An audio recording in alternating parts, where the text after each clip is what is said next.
बिस्मिल्लाहिर्रहमानिर्रहीम। अस्सलामु अलैकुम। आप देख रहे हैं यूट्यूब चैनल आम सी बातें। आज का दिन तहरीक लब्बैक के तमाम कारकुनों के लिए बड़ी खुशी का दिन है, क्योंकि अदालत ने अल्लामा साद हुसैन रिजवी की नज़रबंदी को कलअदम करार दे दिया है।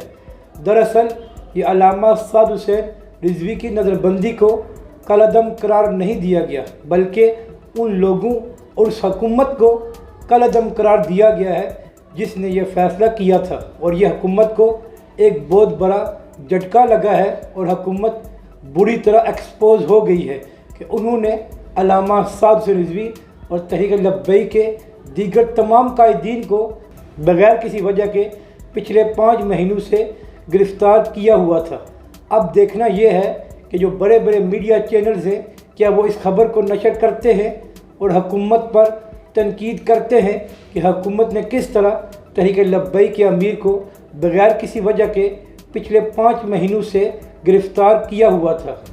और यहाँ पर जज साहब को भी खराज तहसीन पेश करना चाहिए, जिन्होंने इन मुश्किल हालात में अल्लामा साद हुसैन रिजवी के केस को सुना भी और कानून और हक़ के मुताबिक फ़ैसला भी किया।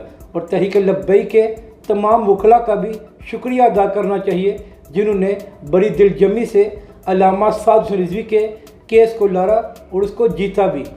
अपनी राय का ज़रूर इजहार करें कि आपको ये वीडियो कैसी लगी और हमारे चैनल को भी सब्सक्राइब करें।